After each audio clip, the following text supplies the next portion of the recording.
Meus amigos, a gente viu também nessa manifestação, além de muitas bandeiras do Brasil, também muitas bandeiras de Israel presente. Imagino que boa parte por uma questão religiosa, até porque o evento era convocado pelo pastor Silas Malafaia e os evangélicos têm naturalmente alguma ligação com Israel, né? Porque o cristianismo é decorrente da religião judaica, o próprio Jesus era um judeu. E eu quero trazer para a nossa conversa o Daniel Bialski, que é vice-presidente da CONIB, que é a Confederação Israelita do Brasil, e também um advogado criminalista, já está conosco aqui. Daniel Bialski, meu amigo, muito obrigado por estar aqui com a gente no Morning Show, participando dessa nossa conversa. Eu já quero te perguntar como é que você vê a grande adesão deste público à causa de Israel, com muitas bandeiras, inclusive. Bem-vindo. Bom dia, Nelson. Bom dia aí aos presentes, à tua audiência. Só retificando, eu era o vice-presidente da CONIB, hoje eu não sou mais. E em relação à tua pergunta, eu acho que essa grande manifestação não tinham só apoiadores do Bolsonaro, mas tinham pessoas também que, de alguma forma, estavam descontentes, acho que eu posso dizer assim, com o governo Lula e com as declarações que o próprio presidente fez.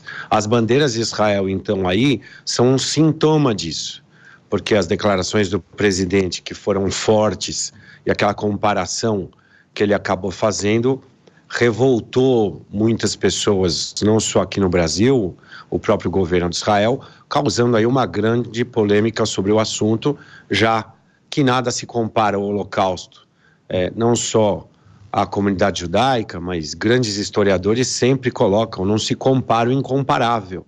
Nada se compara o que o Holocausto acabou ocasionando, o que Hitler fez. Não obstante o presidente tem uma opinião sobre a guerra, sobre eventuais excessos de Israel, você tem que ter muito cuidado quando você faz esse tipo de colocação, porque esse tipo de colocação pode gerar um grande antissemitismo que já cresce no Brasil, antissemitismo que cresce no mundo. Há um pouco mais de um mês a gente viu uma lojista sendo atacada única e então somente por ser judia. Outras pessoas já foram ameaçadas aqui no Brasil também por professarem a religião judaica. Semana passada, uma professora acadêmica de uma universidade do Rio de Janeiro escreveu nas suas redes sociais que os judeus tinham que ser eliminados, ou seja, esse movimento é um movimento muito perigoso.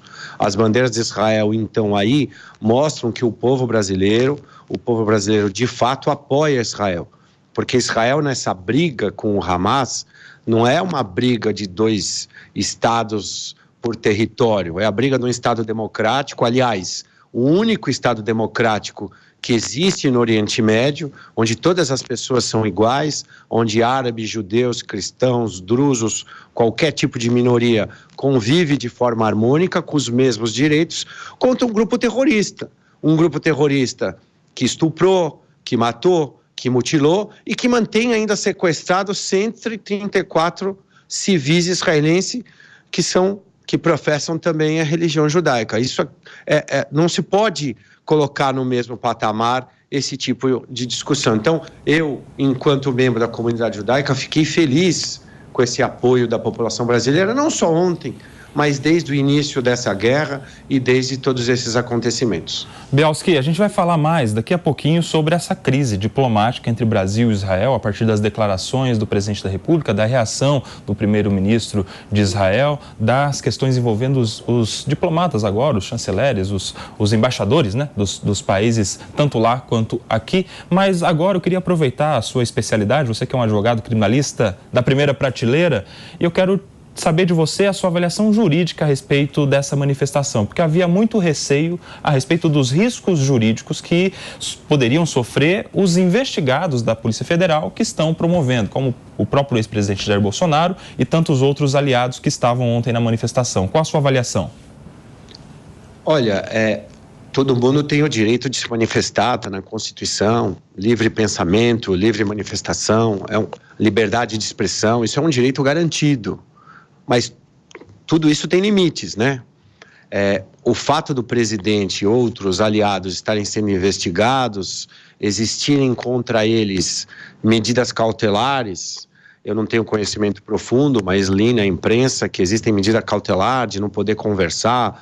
Houve até uma medida imposta pelo ministro Alexandre, dizendo que os advogados não podiam se comunicar entre si, o que isso, de todas as formas que foram observadas, é ilegal, mas os investigados não poderiam, de fato, conversar. Eles estando na mesma manifestação, gera uma grande preocupação, principalmente para os advogados deles, né? Falou assim, olha, não podem conversar e estão numa mesma manifestação. O ex-presidente fez questão ontem no discurso, pelo menos no trecho que eu vi, dizendo que ali era uma manifestação pacífica, ele não fez nenhum tipo de ataque ao Supremo Tribunal Federal, o que me pareceu que ele quis falar para o público para se defender, para tentar se explicar, para tentar mostrar o lado dele de todas essas polêmicas que foram colocadas.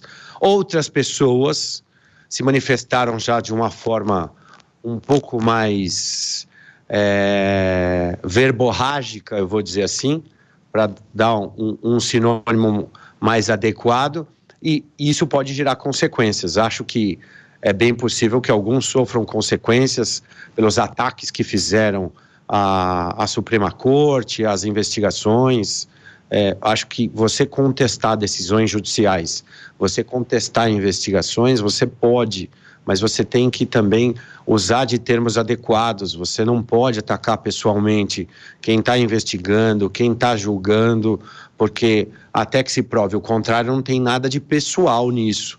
Faz parte da função inerente a um delegado de polícia, a um juiz, a um ministro e a um procurador.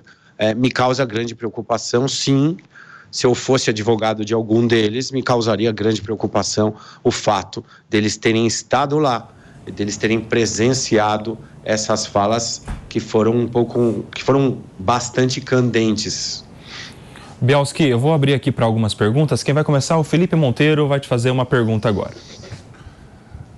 Daniel, obrigado pela sua presença, por estar aqui conosco para conversar um pouquinho sobre a manifestação, sobre aspectos jurídicos, né, do ato em si.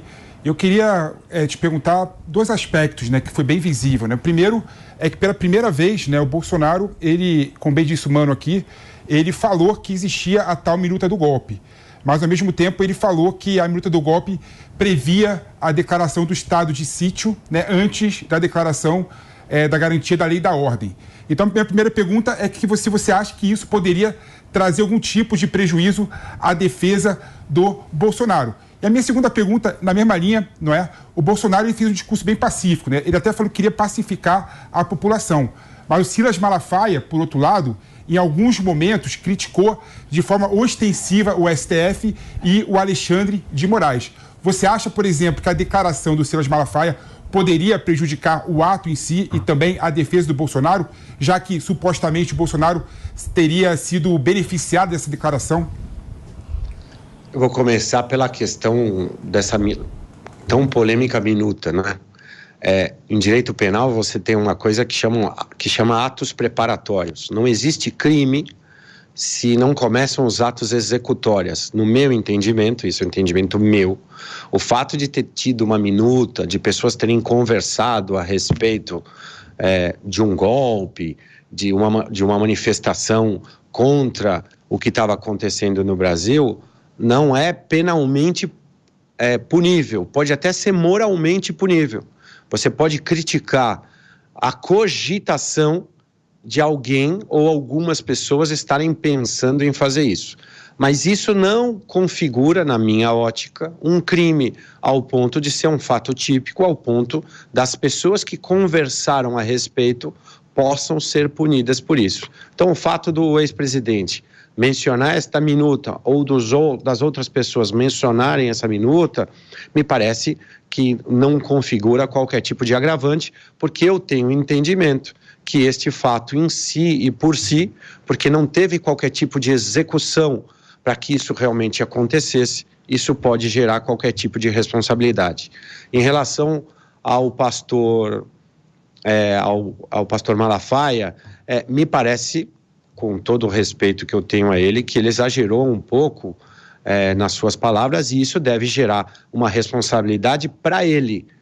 As pessoas que estavam com ele ali não estavam ali sabendo o que ele ia dizer, até porque é um discurso próprio, é uma questão dele, subjetiva dele, o que ele disse. Então, o ex-presidente, os outros políticos que estavam ali, não podem ser nem investigados, nem punidos pelo que ele falou, porque nenhum deles depois chegou e falou, ele tem razão, é isso mesmo. Então, isso de fato deve gerar uma investigação, mas é uma investigação personalíssima em relação apenas, então, somente ao que ele falou e todas as palavras que, no meu modo de entender, foram excessivas. Bielski, mais uma pergunta agora do Mano Ferreira. Eu queria aprofundar um pouco sua visão. Primeiro, obrigado, bom dia, né? Eu queria aprofundar um pouco sua visão a respeito do que seriam os atos executórios, num caso como de uma possível articulação para um golpe de Estado. Porque, por exemplo, quando um presidente da República reúne os chefes das Forças Armadas numa reunião para discutir essa possibilidade, isso seria uma cogitação ou uma execução, quando se trata de um chefe de Estado no uso do aparato do Estado, numa reunião oficial com chefes de Forças Armadas? Então, na minha ótica, como eu disse, isso aí chama ato preparatório, porque se você está conversando a respeito e você não faz o que a gente em direito fala divisão de tarefa, olha, você vai fazer isso, vamos publicar, chama não sei quem, temos que colocar para votar, temos que reunir essas pessoas no dia tal, então a gente vai fazer isso. Não teve esse tipo de coisa, pelo que eu sei, pelo que foi noticiado. O que ocorreram foram conversas, alguém redigiu aquele documento, se cogitando da possibilidade de se fazer alguma coisa. Como houve só esta cogitação, não começa o percurso criminoso, que chama iter criminis, dentro do direito penal. Esse iter criminis parou nos atos preparatórios, não teve o próximo passo, que é esta divisão de tarefas. Se não teve essa divisão de tarefas para que os atos executórios fossem realizados e para que se iniciasse o cometimento do crime, isso não poderia ser punido. Eu vou dar um exemplo aqui que pode parecer até incabível, mas que bem mostra isso. Eu acho que todo mundo lembra daquele filme do Tom Cruise, Minority Report, onde a pessoa cogitava na cabeça dela cometer um crime e ela era punida pela cogitação, porque ela ia cometer esse crime, então se evitava o crime antes. Isso bem demonstra o que está acontecendo. Vou dar outro exemplo, uma pessoa conversa com a outra, puxa, aquele cara bem que podia morrer, vamos matar ele? Isso é uma cogitação, entendeu? Trocar mensagem falando mal de alguém, que vai fazer mal para alguém, isso pode ser punido? Não, se você não der o próximo passo. E eu não acho que eles deram um próximo passo. Alguém deve ter redigido aquilo, deve ter exibido aquilo no momento posterior e que foi descartado. As pessoas devem ter conversado e falado, olha, isso aqui não tem cabimento, vamos esquecer esse tipo de coisa. Então, essa cogitação deixa de existir porque eles não avançaram nisso. Pediu, Felipe Monteiro? Eu queria só colocar um ponto que eu acho importante, Daniel. Não existe crime de golpe de Estado, né? Se o presidente da República ou qualquer pessoa tentar executar o golpe de Estado, né, vai abolir o status quo e vai instaurar uma nova realidade. Então, o crime é tentativa de golpe de Estado. Então, a partir do momento que você une as três Forças Armadas e pergunta para as três Forças Armadas sobre a minuta do golpe, a Marinha se coloca supostamente a favor, não é? O Exército colocou contra, a Aeronáutica colocou contra, mostra claramente que se o Exército engolisse essa narrativa, a gente não estaria com um Estado democrático de direito inviolável, por exemplo, né? Então, eu acho que quando você pensa em atos preparatórios e atos executórios no que tange ao crime de tentativa de golpe de Estado, a questão é muito mais tênue. Eu concordo com você que é muito difícil você, numa análise do que é tentativa de golpe de Estado, você precificar e analisar e descrever o que seriam os atos preparatórios. Mas a narrativa, mais do que a narrativa, né? A descrição e a investigação sobre a tentativa de golpe de Estado nesses casos, na minha opinião, era muito válida, né? Não dá para você achar que discutir minuta de golpe com as Forças Armadas em geral, conhecendo né, o histórico do Brasil recente, né, que vivenciou golpe atrás de golpe na história republicana deles, né, você fica um pouco alarmado com a situação. Daniel, antes de você falar, são 10 horas, 27 minutos. Quem está na rádio vai para um breve intervalo. Por aqui, Daniel Bialski. Como você muito bem colocou, isso é uma linha tênue. Quem vai dizer se isso é ato preparatório ou se já teve um ato preparatório, ou se já teve um ato executório que isso se iniciou, é a investigação. Acho que a Polícia Federal está fazendo uma investigação bem profunda a respeito disso, não tenho conhecimento, é uma investigação ainda que nem os advogados parece que tiveram acesso, os advogados que representam os investigados, ali vai poder se dizer se de fato parou em atos preparatórios ou se teve alguma coisa executória. Se alguém falou, olha, então vamos fazer isso. Você disse, teve uma reunião e 2 falaram sim, 2 falaram não. Mas eu volto a dizer, isso é eles cogitaram. A partir do momento que só parou na cogitação, ou ele estava ouvindo essas pessoas como conselheiros, escuta, algumas pessoas me trouxeram esta ideia aqui. O que vocês acham disso? Isso aqui é só cogitação. É muito diferente se ele chamou e falou, eu estou pretendendo fazer isso. Vocês estão comigo ou vocês não estão comigo? Você pode fazer isso? Se eu te convocar depois de amanhã para invadir tal poder, para prender tal pessoa, vocês vão colaborar ou não vão colaborar? Isso tudo a investigação vai dizer, para que a gente possa separar quem participou, do que participou e se de fato isso para na esfera atípica, ou seja, não configurou crime, ou se teve sim a configuração de algum ilícito penal que os envolvidos, na medida da sua participação, sejam processados e aí eventualmente punidos. Bialski, eu vou chamar agora aqui para a nossa conversa o Fabrício Unites, que é nosso editor de internacional aqui da Jovem Pan, que vai nos atualizar a respeito da situação lá do acordo, do possível acordo entre os Estados Unidos e Israel sobre um possível cessar-fogo. E eu peço para você continuar com a gente, Bialski, para a gente te ouvir sobre isso. Traz para a gente as atualizações, Fabrício Unites. Tudo bom, Nassim? Bom dia para você, pessoal aqui do sofá, Daniel que está conversando com a gente, todos que nos acompanham. Tem uma negociação forte acontecendo nesse momento que envolve Israel, claro, mas também os Estados Unidos, Egito e Catar. Conversas acontecendo em Doha, capital do Catar, para um possível cessar-fogo temporário de 6 semanas. Esse acordo incluiria a troca de 35 a 40 reféns que estão nas mãos do Hamas lá na faixa de Gaza, por cerca ali de até 200 prisioneiros palestinos que estão em Israel. É um acordo delicado que está sendo costurado. Conversas começaram em Paris, envolvem até mesmo o presidente francês Emmanuel Macron. Um dos diretores, um dos chefes do Mossad, o serviço secreto israelense, estava em Paris para essas conversas e eles debatem isso nesse momento. É interessante a gente analisar aqui o seguinte, a terminologia utilizada pelos Estados Unidos, que falam em cessar-fogo temporário, algo que não era cogitado pelos Estados Unidos no começo do conflito, lá em outubro, mas agora eles falam sim em cessar-fogo temporário e sustenta um pouco do motivo pelo qual os Estados Unidos optaram por vetar a proposta de resolução da Argélia no Conselho de Segurança da ONU, isso na última semana. A gente lembra que a Argélia pedia um cessar-fogo que não deixava ali muito explícito se era permanente ou não. Os Estados Unidos deixam claro que eles preferem, nesse momento, algo mais temporário, por defender ali o direito de defesa, de retaliação de Israel. Tem também uma outra informação importante aqui, Nelson, envolvendo não necessariamente o cessar-fogo, essa promessa de cessar-fogo, mas há uma fala, inclusive, do primeiro-ministro Benjamin Netanyahu, dizendo o seguinte, que a partir do momento que o exército de Israel entrar na cidade de Rafah, onde eles têm prometido entrar, dizem que é o último reduto do Hamas na faixa de Gaza, aí seria uma questão de semanas para a guerra acabar.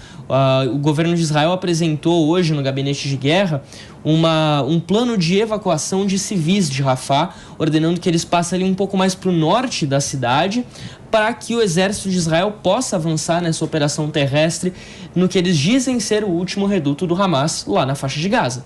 São 10 horas e 31 minutos. Quem estava no intervalo da rádio está voltando. O Fabrício está nos atualizando aqui sobre um possível acordo entre os Estados Unidos e Israel por um cessar-fogo temporário. 6 semanas em troca de 35 35 a 40 reféns. 35 a 40 reféns. Essa informação... 130 por lá. Exato. Baixaria um pouco mais. Essa informação trazida pelo Fabrício Unites que eu quero levar agora, tocar a bola para o Daniel Bialski, que está com a gente comentando como advogado criminalista, mas também como um representante da comunidade judaica aqui em São Paulo e no Brasil, foi vice-presidente, inclusive, da Confederação Israelita do Brasil. Como é que você vê esse possível acordo, esse possível cessar-fogo temporário de 6 semanas, Daniel Bialski?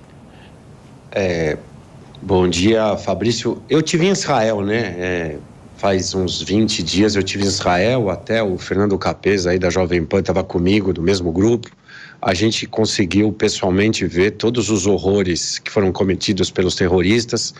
Escutamos os parentes das vítimas. Eu conversei com pessoas do Exército e também com um refém que acabou sendo libertado. E o que esses reféns estão vivendo na mão desses terroristas realmente é um terrorismo sem fim, que eu acho que não se assiste nem no pior filme de terror que possa ser colocado nos cinemas, né?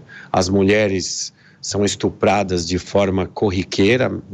Uma das reféns disse que toda vez que as mulheres iam no banheiro, elas eram estupradas por mais de uma pessoa. Então, Israel e toda a população israelense, a população judaica mundial, eu vou dizer até as pessoas de bem, querem que esses reféns sejam devolvidos o quanto antes, não só esses 40, mas todos que estão nas mãos desses terroristas. Eu vejo com ótimos olhos essa possibilidade de acordo. Isso, como eu falei, estava sendo cogitado desde quando eu estava em Israel, mas na época eles queriam 1.500 prisioneiros em troca desses 30, 40 reféns, o que Israel refutou, porque são mais 1.500 que vão voltar a atacar Israel, cometer atentados terroristas. O que eu coloco aqui para ser analisado aí por vocês e comentado é que não adianta nada Israel fazer um acordo com o Hamas de um cessar-fogo temporário e Israel continuar sendo atacado pelo Hezbollah no norte de Israel. Se não tem cabimento isso. Até porque esses terroristas trabalham de forma conjunta. Desde o começo da guerra até hoje, o território israelense está sendo bombardeado todos os dias. Além dos bombardeios, terroristas que têm permissão de entrar em Israel, porque vivem em Israel, trabalham em Israel, participam da sociedade israelense de forma democrática, têm cometido os atentados pontuais, com armas, com facas, até com bombas. Então Israel tem que controlar não só o seu território interno, mas as suas fronteiras para se defender da população. E eu sempre gosto de dizer, se Israel não tivesse, se não um dos melhores sistemas de defesa do mundo, Israel já teria sido dizimada. Porque foram 20 mil mísseis que foram mandados contra Israel, seja pelo norte, pelo Hezbollah, seja pelo Iêmen, e também pelo Hamas. O Hamas continua atacando Israel. O Hamas não para de atacar. Apesar de Israel estar avançando em Gaza, Israel está avançando para tentar dizimar o exército, acabar com os arsenais de armas do Hamas. Israel também está na busca desses reféns, que são escondidos pelo Hamas, mas não pela guarda fardada do Hamas. O Hamas tem uma guarda fardada que usa uniforme, mas o Hamas também tem uma guarda civil. Tem uma parte civil que esconde os prisioneiros, que trabalha em organismos mundiais, alguns até jornalistas que pertenciam ao Hamas, que fazem dentro desse estratagema criminoso aí, as suas ações para atacar Israel. De todas as maneiras possíveis. O cessar-fogo seria ótimo, a paz seria ótima, a população israelense está cansada da guerra, a população israelense quer realmente que isso acabe, que tenha paz, e a população judaica mundial também, porque isso aí só gera conflitos, não só lá, mas por todo o mundo.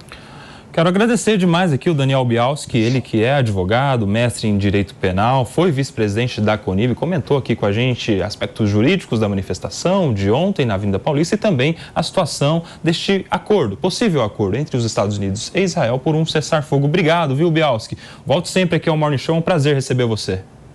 Obrigado você, Nelson, um prazer estar aqui com você, para os teus convidados também, os participantes do programa e para os ouvintes, e parabéns aí pelo sucesso, não somente do teu programa, mas também pela verdade que a Jovem Pan tem mostrado desde o dia que essa guerra começou. Muito obrigado, viu, meu amigo? Novidades, contaremos com você.